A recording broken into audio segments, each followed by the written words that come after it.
Good morning. I'd like to talk to you about my upcoming memoir, Running from Hippos. It will be available later this year, and copies will be made available to pre-order shortly. My story began in 1949. Our country was still trying to recover from the devastation of World War II.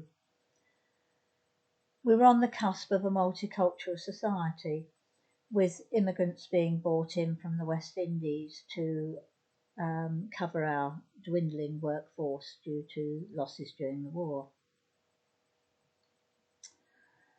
My childhood was a mixed bag, really. A lot of good things, with my parents being having an interest in history and our culture, and instilling that interest in me by taking me to various places. My parents were older, so I did miss out on a lot of things that kids with younger parents experience, but nevertheless, my parents did teach me a lot about life and about how to look after myself, do all the practical things, and and enjoy the arts and culture. My childhood, as I said, was a mixed bag, and my dad was a very jealous man, so there were some horrific arguments which disturbed my sleep patterns and which I think traumatised me from a very, very early age. My mother could be a bit of a cold fish. There was no real affection shown, no hugs, no kisses, or very few anyway. So again, that had a very vast effect on my childhood, as did having astigmatism, which left me with the left lens of my glasses being covered for most of my childhood with pink sticky plaster, which was an opening for bullying from my peers at infant school and part of junior school. My teenage years were once again, quite mixed. I had a lot of good times, a lot of fun times, and enjoyed a lot of my teenage years.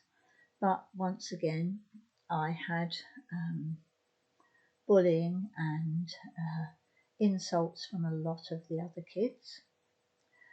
I was subjected to abuse, both physical and sexual, and that brought about, I think, in a way, that was the start of my depression. As I got older, my interest in boys increased, obviously, and some boys showed an interest in me. When I was 17, I found out that you can get pregnant the first time, when I met the boy in my dreams, or I thought he was the boy in my dreams, and for a while he was. And then things changed and I became a victim of domestic violence and mental and emotional abuse. I went on to finally, after some disastrous relationships and periods of when bad things happened to me, I went on to meet someone that I was absolutely blown away by from first sight. We spent many lovely years together until depression reared its ugly head and pushed us apart, and our marriage came to an end, even though I tried to reconcile in my depressive state, which wasn't particularly a good time for anything like that. We were held apart by other people's interference. Having thought that my marriage was at an end, I tried to rebuild my life without my husband, and I did meet someone else who did help me through my stages of depression. Oh, I suffered a lot of loss during my life, with my parents dying 9 days uh, apart. I also suffered loss of many people and many animals dear to me. I had a terrific shock back in 2006 when I found out that my husband was dying of cancer. And to be quite honest, that was something I never really got over. My current partner and I have been together now for 20 odd years. And as I said, he helped me through my depression. He was my rock. And I guess he helped me to find happiness and peace of mind again, and even to rebuild my confidence. I was lucky enough to find love again, and it has helped me to realise that even in the darkest depths of despair, there is still hope.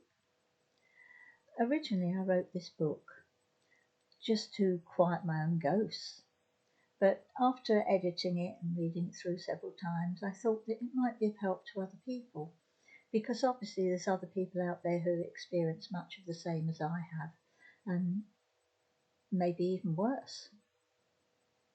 So I did think perhaps, it might give people a glimmer of hope to see that you can actually rebuild your life and you can become happy again.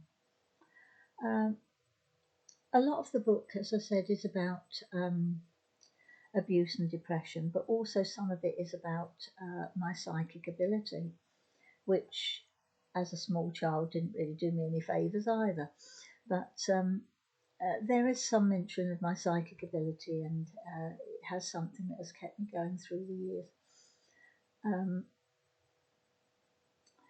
So, my book is not just about the bad stuff and the pain and the doom and gloom. There are also some funny times in it, and happy times. I do hope actually that you will buy my book and will enjoy what you read. If you are interested in having a look at some of the other books that I've written, there are 7 available on Amazon, and I will put a link below this video, and perhaps you'd like to go over and read the samples that are available on Amazon. And I'd like to just say thank you very much for listening, and I hope we can speak again in the not too distant future. And bye for now, and have a great day.